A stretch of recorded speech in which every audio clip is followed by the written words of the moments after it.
That's still always unsettling, being told that the recording is in process. Mike Zuber, how is it going on this fantastic Friday? Why not two amazing experts? Because three would just be too many. Yes, I agree. Three would be too many. How's it going, Mike? Oh, it's going wonderful. It's every day Saturday. It looks like it's gonna be a great day outside. It's awesome. Yep. So in case you've missed it, that is Mike's version of flexing. It's it's pretty cool. I look forward to flexing like that someday too. As does, by the way, the little lumberjack landlord on the t-shirt. I know you can't really zoom in on that, but yeah, that's what we got now. So we're now sporting some tees. I don't know if we'll make them available yet because I just don't know if anybody really wants a picture of my caricature mug on their shirt, as opposed to a house with a one on it, which I think is a good idea. But I got tortured about it. So I finally came up with something, but yeah. So guys, thanks so much for joining us today. The purpose of our sessions today is obviously to make you more prepared or make you smarter when it comes to real estate. So the first thing that Mike and I always have to go through and always talk about is the numbers. What's the market? Because after all, if we're going to buy a house, we have to participate in the market. So Mike, the affordability index numbers are out for my lovely area. And I know that you constantly are watching that from Fresno. Any moves? What were the things that you took away from some of the feedback that you saw about your market in this last week? Yeah, so the affordability index is down in my market. Yep. And it's down for a couple of reasons. First and foremost, you got to remember the affordability is made up of three factors: average income, price, and interest rate. And actually all three of those have been up. It's just not at the same rate, right? So income's up or slightly, prices are up crazy, something like 15 or 17%. Yeah. And then interest rates were up slightly. So we went from, I think it was 48 the last time I saw it, to 44, which is a pretty significant move for a month. It's a big move. Yeah. But I'm not concerned yet until it gets in the low 20s. Yep. In my market. And again, you can look back over decades and you can put the two charts together, and yeah, I guess I keep watching it because it's that move was, usually it's one or two and moved 4 points in a month. So interesting. Yeah. So we are now down to 06 levels. We are a 9. 9. Like this many. Yep. Yep. Yeah, New Hampshire tracks between like 0 and 300, but how it correlates to your affordability index is basically you can get below 100, but then it's basically like yours getting below 0. Okay, so if you take the 100 out and then use that number for my market, that's what it equates to from a Fresno perspective. And so my number is a 9. It's a 109, but that equals a 9. Yeah, I got you. So again, in my world, not knowing anything about your market, I would say that's a seller's market. I would say stuff is richly priced. Yes. And very tough to do deals. That's what I would be saying. Yep. Yeah. The average sales price of a home was over 101% of ask. Oh, Jesus. Wow. And I think that number will continue to go up. And that's with even people knowing what this market is and getting nuts, like just putting these crazy, insane numbers on their houses where you're like, it's a multifamily. It doesn't cash flow. I don't know who's going to buy it for that unless they're just looking to park money. And now it's dated, like what we talk about, right? Which is A-class, new, fresh, clean, always sells. B, if it's clean and somewhat modern, it will sell. The C stuff that's now super dated needs some work, but they're still asking those full price type of numbers for. That's the stuff, obviously, that we're finally starting to see sitting. Okay. Inventory doubled. Yeah, I told you this is coming. Yeah. It's what we've talked about right for months is we're going to start to see people free up, start to see people throw some things on the market. The issue is that we're still way past where we normally are for acquisition. We still only have 25 days of supply. 25 days of supply on the market, even with where we're at now. And we know 6 months is healthy. So we're far away from being healthy. Yeah. It's interesting because I think we're going to, again, this crisis we've been in for the last 14 months is not going to be normal. No. I suspect what's going to happen very quickly is more listings will actually beget more listings. Yes. Right. So your inventory doubled. You're going to see more and more owners go, oh my God, Sally and Joe have listed their house. We need That's to right. list ours. And, inventory is going to double again, which in the beginning, it won't impact prices, but days on market will expand. And then what we'll start to see is price drops, especially in that C category, Yep. because it'll just sit, right? The C stuff won't sell. Right. So I think it's going to be very interesting, right? What might happen in 6 months or less is your 9 might go to 22. Right. Sure. Just given the balance change. So it's pretty interesting. I would love to see it, right? Because that's happening on closed stuff. And the more that you have to choose from, then hopefully you can meet the demand at least, right? For quality product that then will get gobbled up pretty quickly. But we all know, listen, this is, and you'll see a segment later, it's about the numbers. I'm not emotional. We're looking at some of these, some of these, and what they are is assets. We're looking at some of these assets and saying it might be time to, move that asset because we're going to pay our 20% capital gains and not 40% next year. Right. Exactly. Yeah. I get asked all the time, when do you sell? Right.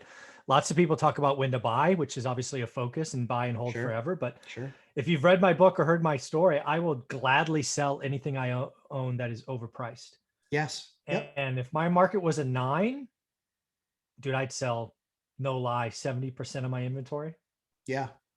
Yep. Probably. Yeah. Yeah. I think for us, we're, there's some properties for us that are very unique. So in the older New England towns, you'll see a lot of these side-by-side duplexes.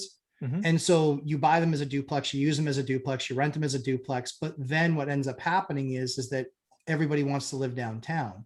Well, then they don't want to rent them. Then they want to buy. So there's a town just south of us that's, great little town.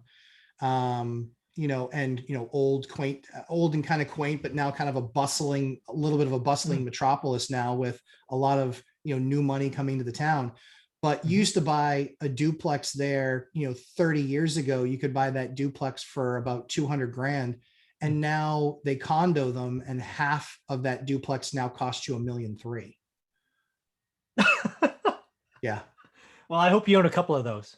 Not in that town, but I own a number of those in my town, which is the next town up. And so that's what we're studying.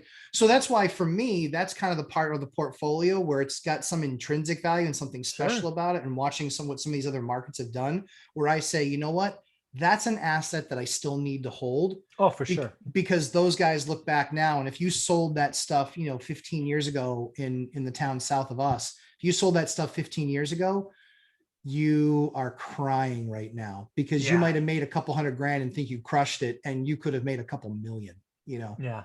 So there's definitely some stuff that I wouldn't sell. There's some stuff in the right part of town, the right area, been updated. But again, if you're at 9 in my market, shoot, my market's 19. You better believe I'd be selling a pretty decent part.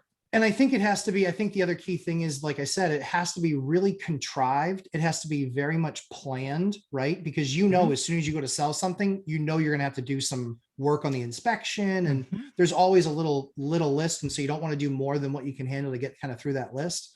But yeah, we're looking at it. And so strategically, we're going to sell some properties because we know the market's right. And it doesn't mean that the other person on the other side of the transaction is going to lose. They're going to win.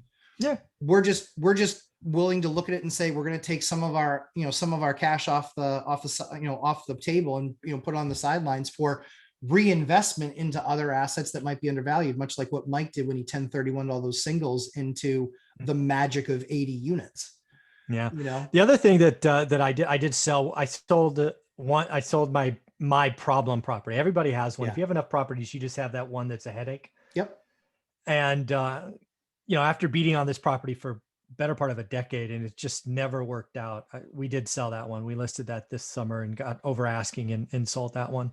Yep. But yeah, for me, it's about price. If you want to overpay, and then, occasionally I will look at the bottom and go, hey, which one is, a problem, and get rid of that too. But those are the only reasons I sell, because my intention is to hold it forever. It's so hard to find a deal. Yep. But, every once in a while we'll cull the herd, if you will. Yeah, it's just like anything else, right? You prune bushes, and you prune your portfolio so you can spur yourself onto growth, and recognizing that there might be opportunity on another asset class still within real estate.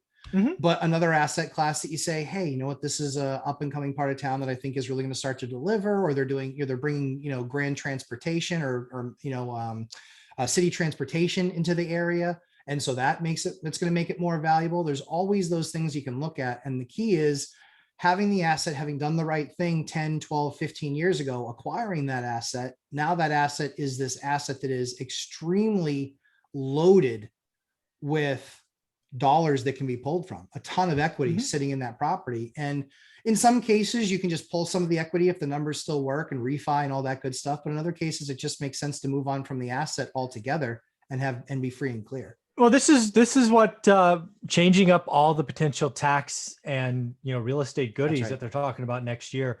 It kind of forces you to make a decision, right? And I've been very clear. I think there will be some sales that happen this year because you're like, hey, I'm going to get out before the 40%. And then if this was next year, I'm going to keep a lot more next year. I don't think I may not sell a single property the next couple of years, betting on the fact that when the administration changes again, it'll just reverse. I won't be selling anything when I got to pay a 53% capital gains tax. I'm not selling. I'm not. If I die, I die, but I'm not selling. Yeah, exactly. Like why? And that's exactly it. Like in New Hampshire, the nice thing is we don't have that income tax. And so the only thing that we would owe is capital gains. Yeah. So it's just 20%. I'm not selling. Yeah.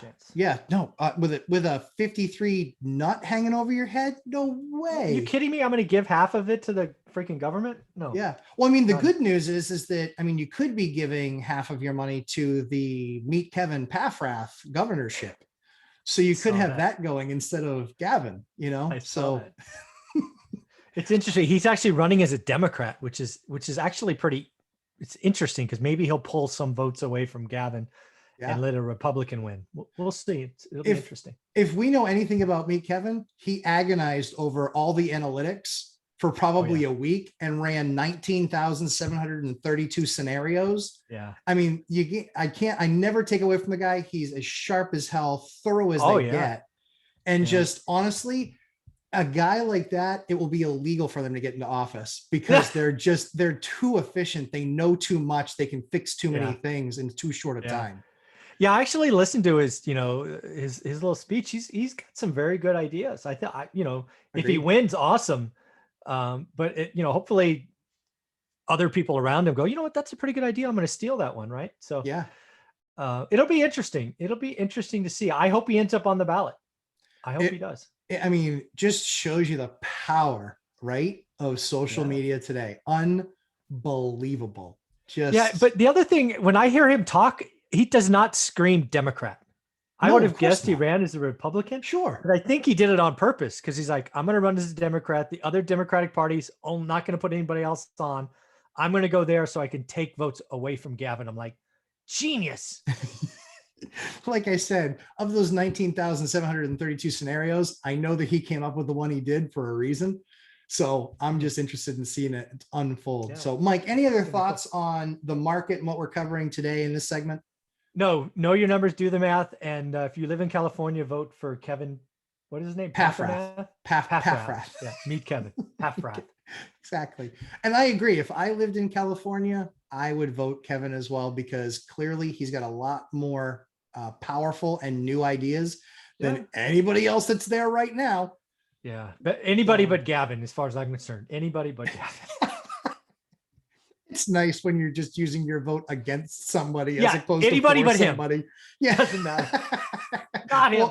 Welcome to US elections for the last 20 years. Dear God. No joke. Yeah, it's crazy. Mike, where can everybody find you, my friend? Go to Google and type in one rental at a time. You should find me all over. Yeah, guys, it's really good stuff. Obviously, we'd love for you to subscribe and put a ton of time, effort, and energy into doing our homework, doing our work to make sure that you can use that as an input and at least understand where you need to be going and searching and looking for that same type of data that we're looking at to consider as you make your path and jumping on the ladder. So Mike, thanks so much for the time today. Everybody, please subscribe and we'll see you in segment number 2 next. Thanks so much, Mike.